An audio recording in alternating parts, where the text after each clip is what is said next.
We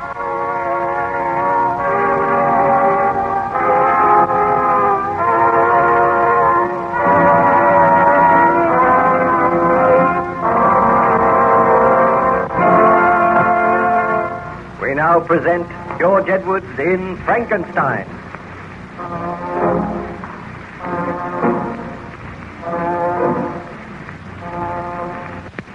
Baron Victor Frankenstein is relating his tragic story to Captain Walton of the good ship Voyager. The vessel is icebound somewhere near the North Pole. Frankenstein is taking shelter there.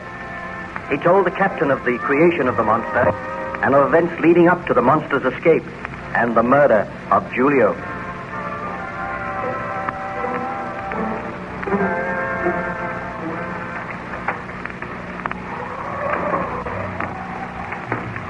You look much better this morning, Baron Frankenstein. I trust you had a good night's sleep. I feel better, thank you, Captain.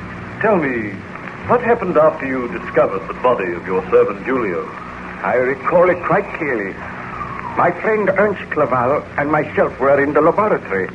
We found that the door of the monster's room had been burst open, and there was the broken body of Julio lying upon the floor. We bent over the body, and then Clerval... Do you realize, Victor, that you have unleashed a monster upon the world, a killer? Anybody's life may be in danger. We must make a search immediately. I will organize a search party. All the peasants on the estate can join in the search. I now realize the enormity of my crime. I will aid you, but I do not know what Elizabeth will say when she learns of this. What are the authorities going to say? How am I going to explain the broken body of Julio? You will have to tell the truth to the police. But they will not believe me. They think I am mad. Oh, you were mad to attempt this experiment. I am only sorry that it has succeeded. Elizabeth will be appalled when she hears this news. I will search for the monster, I promise you. But I do not think there is anything further to fear, Ernst. The monster will perish.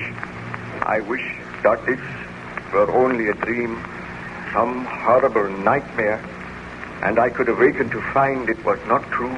God, Julio's body proves the truth of what has happened. I know, but somehow my fear has vanished. I am going to seek my own happiness now. Oh, how can you talk like that when the monster is at large? The monster will be found. If not, he will perish. Let us go for the dream. Tell me, did the police succeed in finding the monster, Baron Frankenstein? They did not. The search went on for days, and still there was no trace of the monster. But my hopes were high. I felt sure that the creature had wandered away somewhere in the hills, and there perished from cold and starvation. There came a day when I had almost forgotten the monster, and my experiments, they seemed like some dim dream of the past. I sought out Elizabeth and asked her, Elizabeth, I feel sure that we will have no further fear of the strange creature for which I was responsible. I am asking you now, will you marry me and come away to England? Let us take a long journey together. But Victor, does your conscience allow you to live here? Are you sure that nothing further will be heard of this horrible creature? Oh, it is some months since the monster disappeared and nothing has been heard of it. It is safe for me to go now, Elizabeth. How long shall we be away? For at least 6 months. Then we shall return here and settle down in my home. Oh, please say that you will marry me as soon as possible, Elizabeth. There is only one request I have to make of you, Victor. What is it? My sister's child, William, needs a home. His mother is very ill. His father is dead. Can he come and live with us? Well, of course. I am very fond of William. We shall adopt him, and he shall be as our own child. Oh, you are very kind, Victor. Oh, I am just a man in love with a beautiful woman. Now, let us go and tell your father. We will be married very soon, and we shall make all arrangements for our journey to see. Well, Baron Frankenstein, I trust you are not too tired to continue with the story? No, I am just marshalling the facts recalling my happy marriage, those glorious few months in England, and then my return home. How long did you remain in England? For 8 months. We had a delightful holiday there, and I returned to my ancestral home, and my wife and I settled down. During our absence, we had left the child William in charge of a nurse, whom we called Justine. She was an old friend of the family. She had known my wife for years. A few days after our return, Justine approached my wife, and I said, Master William desires that I shall take him out for a walk. Do you think the weather is clear enough, Baroness? Oh, I think the child could go for a walk. What do you think, Victor? By all means, the sun is shining brightly now, although there are clouds on the horizon. Clouds under the horizon. Thick black clouds. I fear there may be a storm. Oh, just such a storm as one... Please, Victor, we agreed never to talk of that. Well, may I take the child for a walk? Yes, just a short walk down to the lake, Justine. Tell me, Justine, do you like the child? Do you think that young Master William shows promise? He is rather a David child, with a very strong will of his own. But I am fairly strict with him. Oh, you must not be too strict with him. Remember, we were all young once. I will remember that, Baroness. All right, take him out now. But do not take him any further down the lake. If there are any signs of an approaching storm, bring William home at once. I will, madame. Tell me, Elizabeth, what do you think of Justine? Oh, I have known her for years, my dear. But you do not seem to like her. She is rather a grim and forbidding woman. Oh, in reality, she has a very kind heart. Come over here, Elizabeth. Look out of the window. What is the matter? Look at those strange black clouds on the far horizon. They fill me with a sense of grim foreboding. Victor! Clouds gathered like dust on the day that I created the monster. Victor, do not think about it. The monster is dead. It is 12 months since he disappeared. But is he dead? The body has never been found. Darling, do you not think we would have heard if the monster had still been alive? I suppose so. Did you hear that? Thunder in the distance. Oh, I hope Justine has the intelligence to bring William home before the storm shows signs of breaking. Why am I seized by this nameless fear? That thunder frightened me. Darling, do not think of the past. Let us talk of something else. We know that your friend Ernst is due tomorrow. I hope he stays with us for some weeks. I will be glad to see Ernst again, but in a way he will remind me of the horrors of the past. Oh, you must do your best to forget. You must try and forget that the monster ever existed. I must tell myself that. I created the monster, and now that monster is dead. I will never see it again. Victor, what can I hear?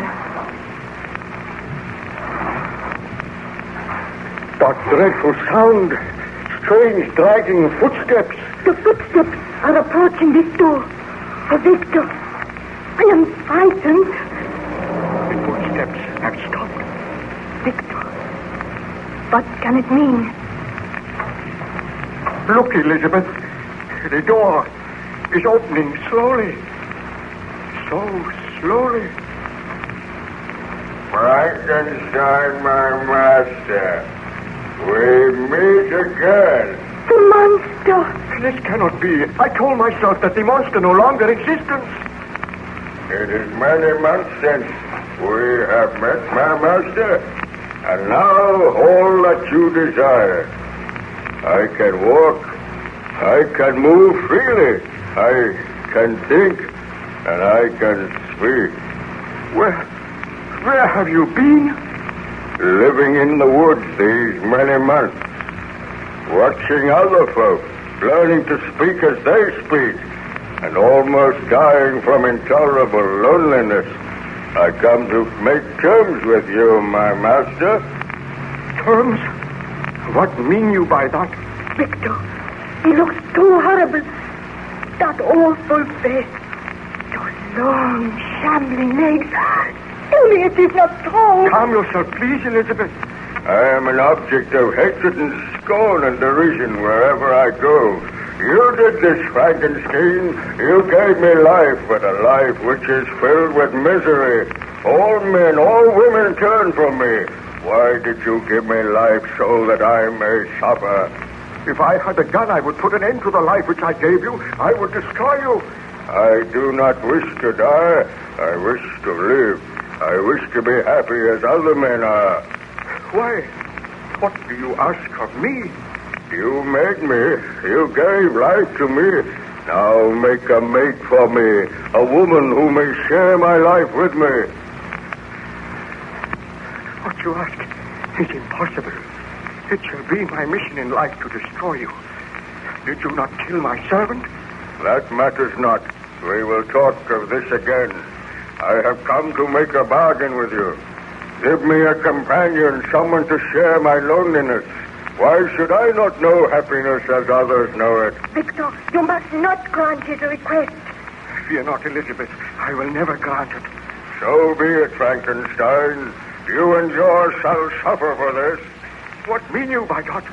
I killed one man, and I can kill others.